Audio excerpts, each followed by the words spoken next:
Well, of course, there has been no Super Bowls for 48 years here in Kansas City, and with that, we're going to go ahead and welcome our guest this week. From down in Texas, he is former Chiefs kicker Lin Elliott. First off, I guess, did you ever think you would be back on air in Kansas City radio, and what have you been doing, man? How's everything been going? No, I hadn't been invited to be on Kansas City radio in a while, so I didn't see that coming. I appreciate you guys giving me a shout. Just down here in Texas, enjoying the warmer weather. Yeah, well, it's 0 degrees here in Kansas City, and snowy today. So you know how that was from your time here, man. It's definitely not very good weather-wise here.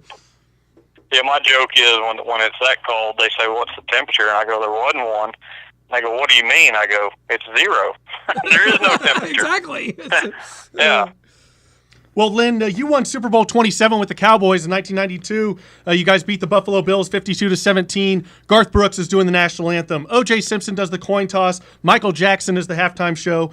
Can you kind of set the scene for us and just tell us your experience in Super Bowl 27 with the Cowboys?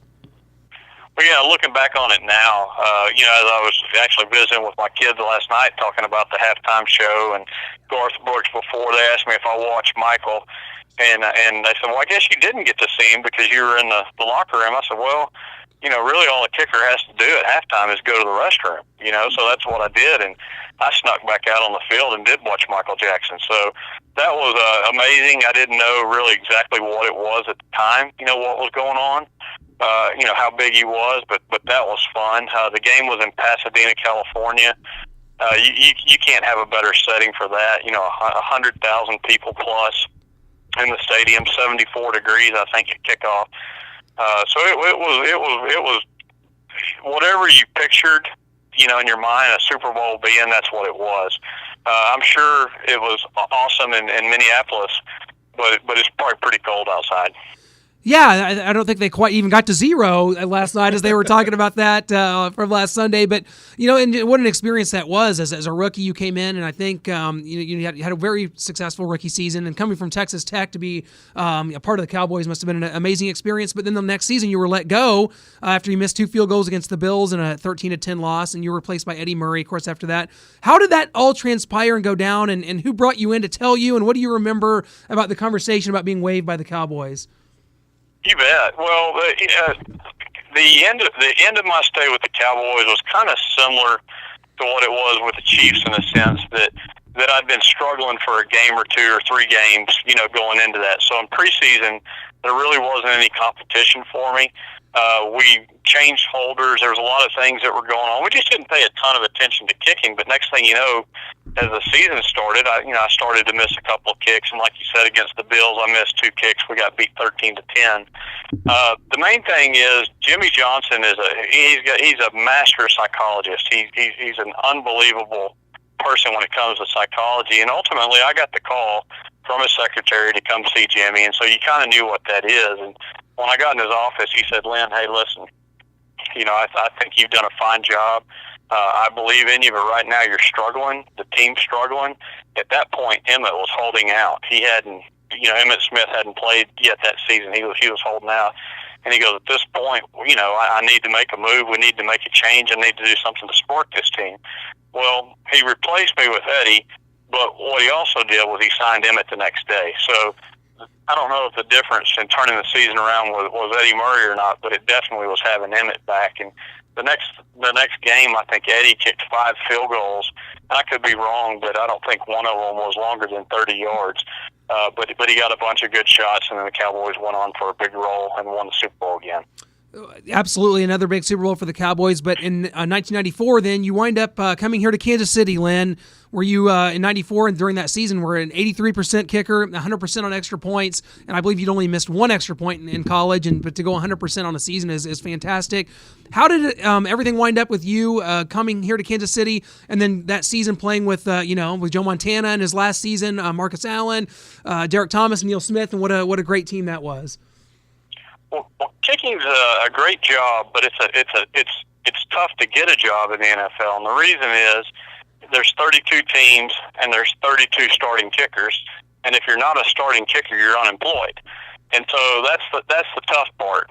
You have 3 or 4 quarterbacks on the roster on any given game, but you only carry 1 kicker and 1 punter. in an emergency situation, y'all might have had that this year where in Kansas City where a kicker goes down, they just go ahead and hire somebody the next week. So the point is once you lose your job, it's hard to get another one. But when the season was over in 93, Schottenheimer reached out to me. I had options to go to either San Francisco, Minnesota, or Kansas City. And overall, I didn't know exactly what I was getting into, but what I did know was that the Chiefs weren't planning on paying Nick Lowry his salary. And at the time, Nick's salary was, close to $1 million, $900,000. You'd have to double check that. But what they wanted to do was sign me, bring me in, and force him to take a pay cut. Well, I don't know how well you know Nick, but Nick obviously is a great field goal kicker, but he's a strong person. Yep. And, he earned the salary that he was getting paid. And to let them come in and say, listen, you're going to go for $900,000. They want to get him down to $400,000. To get him from $900,000 to $400,000. And that doesn't sound like a lot now, but that was a decent amount, back in 1994. So I knew when I came here, as long as I kicked well, Nick wasn't going to take the pay cut because he didn't have to. He had earned that money.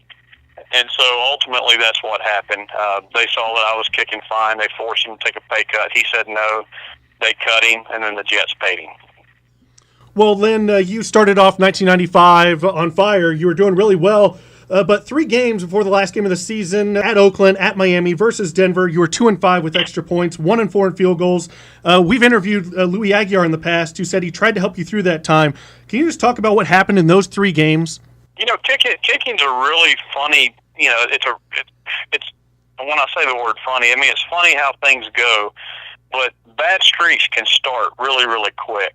And as a kicker, we all have excuses for it, but the reality is I'm held responsible for my kicks. But what I do remember was we played the Cowboys on Thanksgiving Day, and I made all my field goals. And I think I was 19 for 22 at that point during the season, maybe 20 for 22.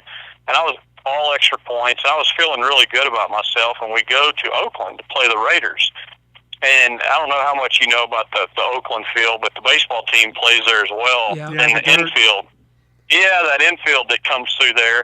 And then they try to get grass to grow. And by the time we played them, there was an area right where you kick extra points. It was just a complete sand pit. I mean, it was like a long jump sand pit right there. And so I was looking at that area, right where I kick, and I was like, okay, there's a big hole right here. It's full of sand. And so the first extra point, I actually scooted up just a little bit, and then my foot went into the stand, and I hit a real soft floater that hit the right upright. The second extra point, I backed up about a half a yard, and then I hit the left upright. So that's just one of those deals that something just started that was weird. And then from that point on, every time I went out on the field, it was something goofy like that. You practice every day with, nice temperature, nice conditions, but ever so often you get in a situation where it's just goofy, and that's kind of what happened. Well, now after those 3 rough games you had, you go 4 for 4 against the Seahawks. Where was your confidence at heading into that playoff game against the Indianapolis Colts? Sure, I remember the Seattle game for sure, and that was another good cold day. Field was nice and hard, not frozen with ice, but frozen solid. From the ground being real cold. Back in that day, you didn't have heating systems underneath the football fields, so when it got 0 degrees, the ground was hard, just like concrete.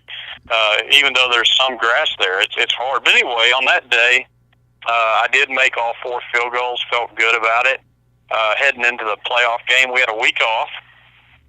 The problem on game day, when we played the Colts, was that, again, the field was frozen solid, not with ice, but just the dirt, the ground, the tundra, was frozen. But on the sidelines, it was actually frozen ice, and we had, kind of tarps and things like that were put on the ground that the players were standing on. But as I practiced on the side of the field, practicing kicking, really all I could do, all game long was just take one step onto this little piece of artificial turf that we had on top of the frozen ground, and swing your foot. So it's just hard to simulate going out on the field and kicking the actual kick that you're kicking, because remember, all the kicks that you practice, throughout the history of me kicking. The ground's nice, the hold's good, the snap's good, but when you go out there on a field like we did on that day in January, I mean, the field was frozen. If I attacked the football the way I normally would attack the football, I would slip and fall. So you kind of have to tippy-toe up to the ball a little bit. Well, yeah, January 7th, 1996, that is the game against the Indianapolis Colts. The Chiefs are the 1 seed in the AFC playoffs, 13-3. Just kind of talk about the psyche of the team heading into that game. I mean, the Colts came in 9-7 wild card team. It looked like the Chiefs would easily dispatch these Colts and move on to the AFC Championship game, which would have also been at home. Just kind of talk about what the psyche of the team going into this game, and then obviously it winds up being one of the top coldest games in NFL history, and how that kind of came into play as far as the game kind of going awry. Well, from the way I recall, obviously our team was a team that had good chemistry. We weren't as good as our record. We were 13-3. I think we had the best record in the AFC that year. But I know for sure we'd won 3 games in overtime, and another couple of 2 or 3 games, were decided late in the fourth quarter. So although we were 13-3, the ball had kind of bounced our way. Now, going into the game, our confidence was high. We did have the best record in the NFL. We had an incredible defense. You talked about some of the players that were there on defense. But we were rock solid on defense. But on offense, we really didn't have a ton of weapons. Obviously, you had the great Marcus Allen, and I think he shared time with Greg Hill, at running back. But, Marcus was towards the end of his career. And, on offense, we didn't have any prolific receivers. I mean, we had receivers, but there were no big name, type receivers, tight ends, the whole deal. The team was good. We were just great on defense, okay on offense. But going into the game, we were prepared. We were confident. We'd had a week off. And, as the game got going, there's a lot of momentum swings that go in the game, but as the game got going, we just didn't make any plays. I mean, nowhere on the offensive side of the ball did we make any plays until, Rich Gannon was put into the game.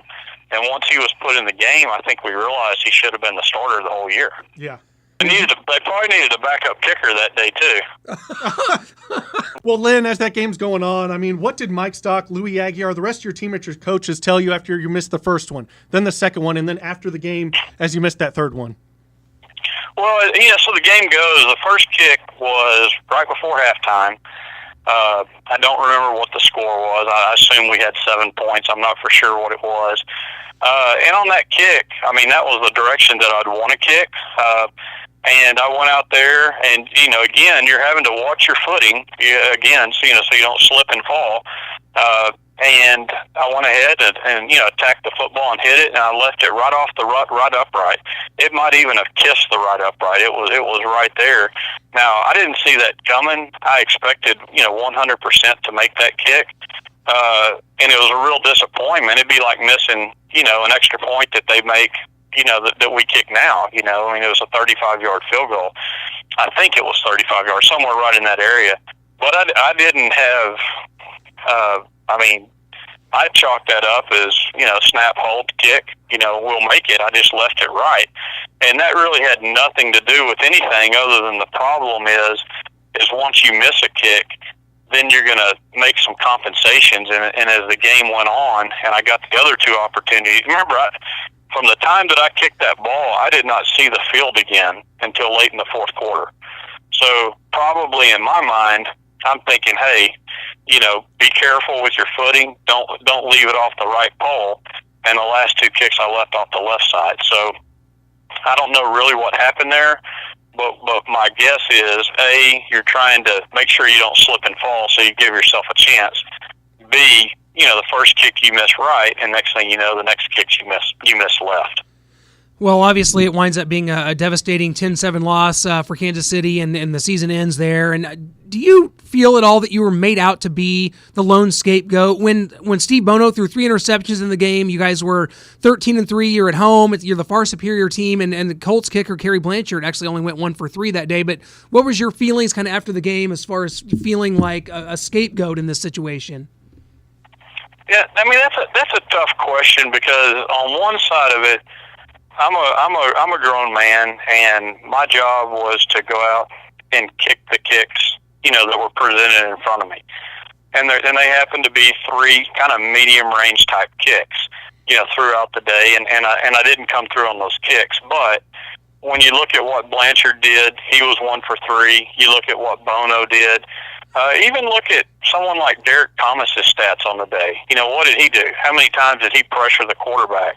How many fumbles did he cause? It's hard to get your footing out there. The receivers, when they're running routes, they slip. So, it's a tough day. And what I would say is overall, the team on the offensive side of the ball just didn't make any plays. And then on the defensive side of the ball, we obviously didn't make any plays, meaning like a pick six or strip the ball from the quarterback, pick it up, and run it in. So we just never really got anything going. And so when the game's over, it just ended absolutely horribly. It was like a gut punch. But let's just say I made one of those kicks. Let's say I made the last kick, and so now it's 10-10. You still have to play the game, and who knows whether you win or lose that game. So when it was all said and done, that was tough on me. It was really tough on me. I feel like you should take the responsibility for your job, and when I went out to do my job, I didn't get it done. I didn't execute. So I have to take that responsibility. But on the other side of it, I just don't really see where anyone else on the team, including the coaching staff, did anything special that day. Everybody laid an egg. It's just the plays that where I had a chance to tie the game, I didn't connect.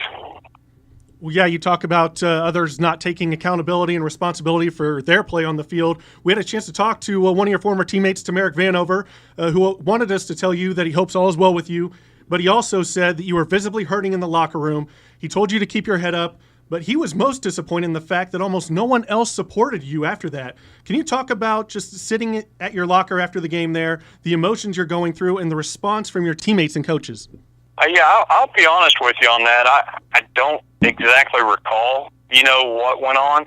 Tamarick is a neat fella, and he was a great football player, and I appreciate the kind words that he said during that moment. But it's one of those deals where when something like that happens, it happens, and the reality is I'm going to take it personal because I had a chance to do something and make a difference. And I didn't, and therefore we lose the game. We're out of the playoffs. But the reality is that you do win as a team and you lose as a team. And what I would say is if someone has a family and their son does something that's not perfect, do you just throw them out? Do you kick them out? Do you leave them? And I don't think that's the case. I don't think that's what you should do. I think again, you're a family. We were a football family, and I do felt like I think a lot of people just didn't know what to say. And then I think there was a few personalities in the locker room, and I don't want to go into to mention any of the names, but there's a few leaders in the locker room that chose to take a negative stance towards me. And remember, you go as your leaders go. And so when there's people that don't step forward, all I needed was the biggest person in the locker room to come over and pat me on the shoulder and say, listen, we win as a team, we lose as a team. And I think that's what captains should do. But it didn't happen. And, the game's over really quick and your season's over really quick. And I don't know if the team meant to do that, but that's kind of what happened.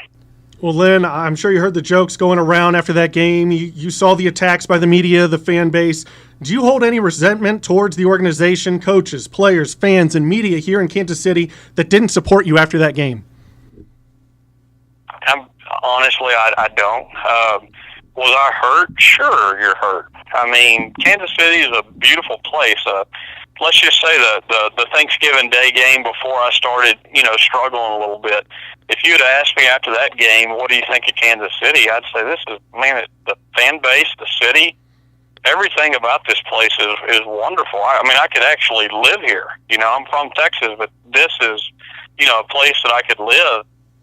So I think a lot. I mean, Lamar Hunt, what a wonderful owner. What an incredible organization the Chiefs are. But at the end of the day, obviously the way it ended was just ugly. And you're asking a question, do I hold anything against the fans? No. I mean, fans are passionate. I mean, look at the Philadelphia fans after last night. I mean, they want to win. That's, and I mean, and that's what you want. You want a fan base that's passionate, and that's what the Kansas City Chiefs fans of all the places that I played are the best, and that's a fact. On the other side of it, what I would say to them is, do you think I went out there and tried to miss those kicks? I mean, do you think I didn't try my hardest? It's just I didn't succeed. But when you say that it was a coldest game or second coldest game, in the history ever played, you got to understand as a kicker, you're not on the field. I wasn't on the field since halftime, and you're sitting on the sideline. So obviously, I gave my best effort. That wasn't good enough. I didn't get the job done. I take the responsibility for it. But to sit here and say that I would hold something against the fans, no way. They're allowed to feel, they're passionate, and if you're going to be at the loudest stadium, in the country, in the world playing football, then you're going to be passionate. And so you get the good, but you're also going to get the bad. But from an organization standpoint, a coaching standpoint, leaders on the team at that point, I would say that some of those guys didn't do it the right way. And I'll tell you this, Marcus Allen's a class act. Marcus Allen spoke with me. Marcus Allen treats me like I'm a good friend of his when he sees me. Now, I don't see him often, but when I do, hey, Lin, he's an excellent person and a great leader. But the way that some of the others acted, I understand you lost the game, but even if I would have made the last kick, we wouldn't have won the game. We just would have been in position to do it. So, again, I think, I don't know, that I wouldn't know how to say that, but I'd say that I was let down, and I saw that, that's the way those people were. And, hey, so be it. Well, let's move on. I'll take responsibility. But I think there's some others there that might have could have had a better game themselves. Well, and of course the Chiefs go on to win exactly one playoff game in the years after that, in the last 22 years, Lynn. So you certainly can't point to that. And I'm just glad, it's good to open up lines of communication. And for Noah and I, being young, huge Chiefs fans, I remember watching this game like it was yesterday. It really kind of was the start of the Chiefs' playoff utility, and it's gone on from there. And, here in Kansas City, you just want a winner. That's what people want. And I think what's most unfortunate about this is you go from winning Super Bowl 27 to having a very high percentage of kicking in 1994 to 95, and then being out of football. Just kind of talk about what the game of football means to you today and how you feel about the way that your career ended, because it kind of ended after that. I think you went to camp with the Vikings after that, and it never materialized. Just kind of talk about the end of your career and what the game means to you today. Sure. I wouldn't trade my experiences for anything, and I mean that from the bottom of my heart. From the highs of playing in a Super Bowl to still holding some Super Bowl records, to the lows of obviously, missing those kicks there, on January 7th of 1996. That was a bad day. But again, what's tough in kicking is when you're a kicker is you either start or you're unemployed. So once you lose your chair, it's very, very hard to get on with another team. I did go to camp the next year with the Vikings. I had actually popped a bone in the top of my foot playing soccer. And so when I showed up I didn't get invited to the main camp, but Fuad Revez, who was our starting kicker, had a career-ending, ankle surgery. And so they called me and they said, hey, we'd like to bring you in. And I got beat out. I did. I got beat out. But I got beat out because, I couldn't put hardly any weight on my left foot. And then after that, the next year, I kind of got a shot to work out with Tampa Bay and actually pulled a thigh muscle. So that's just kind of the way it went. But I had some of the highest highs. I had some of the lowest lows. But that's sports. And, yesterday in that football game in the Super Bowl, I know what that feeling is to win that game, and I know the emotions that go there. I also know, the emotions of epic failure, to be quite honest with you, in the playoff game with the Chiefs. But it also lets you know you're alive. I mean, you you know what it feels like to be on top of the mountain and at the bottom. And I've used those experiences every day when I'm communicating with my kids, when I'm doing what I'm doing in life. And when something happens, I'm here to say that, what matters is, the life that you live and what you stand for and the love that you share with your friends and your families. And everything else, if you think it's a big deal, like when I talk to my daughter and she loses a soccer game, I go, hey, did you play your hardest? Yes. I said, it didn't work out. No big deal. Who cares? Let's move on. It doesn't matter. That doesn't, what matters is you tried your best and that you care about losing. And as long as you want to win, you're upset when you lose, and you gave your best effort, it doesn't really matter. And so, to me, those experiences were great experiences. Do I want to do it again? Meaning fail like I did in Kansas City? Absolutely not. That would be a nightmare. Who wants to relive that? But am I glad that I had the highs and the lows? I wouldn't trade that for anything. Well, Lin, do you have any desire to come back to Kansas City, be welcomed back in, maybe catch a Chiefs game, come back inside Arrowhead? You went to Texas Tech. We have a new quarterback from Texas Tech, Patrick Mahomes. I think we need to make this happen. Well, that's a tricky one there because would I want to? I'll be honest with you on that. I've had dreams that things like that pop up. I don't know whether it's a dream or a nightmare. You'd have to, go back to the dream itself. But I think people in general are good people. And sure, there may be some people that say something mean to you, but that's not a good person. That's a passionate person, but hey, what happened 20 years ago, is 20 years ago. So, I tell my wife all the time, Kansas City is a wonderful place. You should go visit. just don't show them our credit card, Maybe your wife can go visit. You can stay at home. I do remember this. This is kind of funny. It was mean. There was something. Oh, the Chiefs were mailing me something like I don't know, jerseys or just stuff. And inside of what it was, someone had cut into the box and put death threats type material in there. Mm-hmm. And you're like, and it had to be someone at the Postal Service. But that's how passionate people are. And I was like, wow, that's pretty hardcore. Now, was I scared of that? No. I wasn't scared that they were going to come do something to me, but people were pretty bent out of shape. Well, you know what? That's just it. After 22 years, it was important for us to get a hold of you and to begin the healing process, Lin. We all just want to make this right. We know how well you did perform in your career in Kansas City and with Dallas, and now that you're just living the happy life down in Texas, we're just glad to be able to get a hold of you and have this conversation. And to my knowledge, it's the first time you've really ever spoken out publicly about all this, all these goings on, if I'm not mistaken. Yeah, I think one time somebody from the Kansas City Star did an article, and they spent a lot of time and did a pretty good layout. But really, I haven't, I've heard some negative comments, but no one's really reached out to me. And I'm okay with talking about what went on.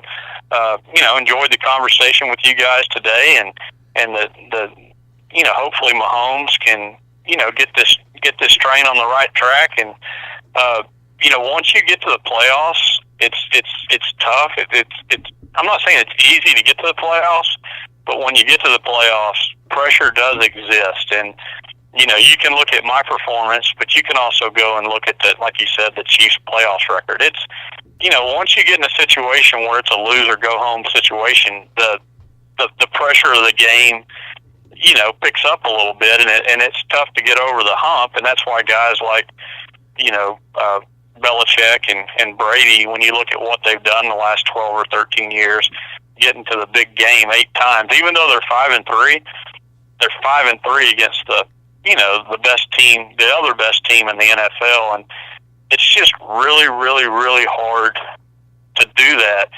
And you guys know how hard it is just to win a playoff game. Absolutely. We definitely know that here in Kansas City. That's one thing that we're great at. We have a lot of knowledge of.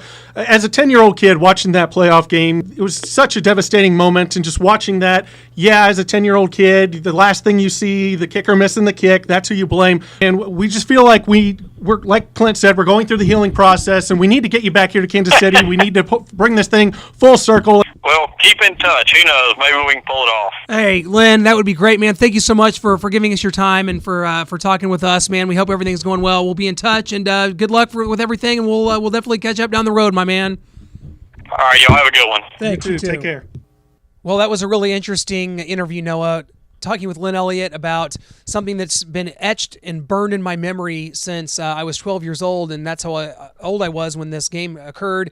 I think it was like the first shot in the arm to me for what became this Chiefs playoff futility that has not subsided in the 22 years since. It's almost unbelievable if you think about it that a game like that and how much meaning it had and how good the Chiefs were that year, and definitely a team that were the favorites to get to the Super Bowl in the AFC, to lose that way to a 9-7 Colts team with Jim Harbaugh throwing for like 100 yards. The Chiefs, like we talked about, their offense made no plays. Steve Bono had 3 interceptions. I'm going to reiterate that because Steve Bono should not have been the quarterback for this team at this point. Rich Gannon came in the game late, led a late drive that culminated in the final missed kick by Lin. Yeah, the year before we saw Joe Montana go down to the Buffalo Bills, but that was a great Buffalo Bills team. Joe Montana got concussed after hitting his head against that hard AstroTurf. Tim Barnett and Kimball Anders dropped touchdowns that could have easily kept the Chiefs within that game. So you felt like maybe that was just a fluke, or you're playing against a great team with Jim Kelly, Thurman Thomas, Bruce Smith, Andre Reed, and you were just outmatched in that game. But this game against the Indianapolis Colts, you have to come out with a win there, 13-3. But I think the thing that we're not really looking at, and we need to when we blame Steve Bono, blame Lin Elliott, blame coaching staff, is just the weather. The weather equalized the game, and it was just muddied for both teams out there, and the Colts just happened to make a field goal, lucked it in. Blanchard made one, Elliott didn't, and that was the difference in the game. When you look back on this, was this the most devastating sports loss in your lifetime? I think so. Maybe that 1997 playoff game against the Denver Broncos. We're at home. Elvis Gerbach, everyone knows, faltered down the stretch. But I think it was that because I had a best friend, Sam Robinson, who was a Denver Broncos fan. And so the rivalry was there deep, and I had to get that victory. I had to have the Chiefs win, have to have John Elway, hated John Elway, and the Broncos lose, and we didn't get it done.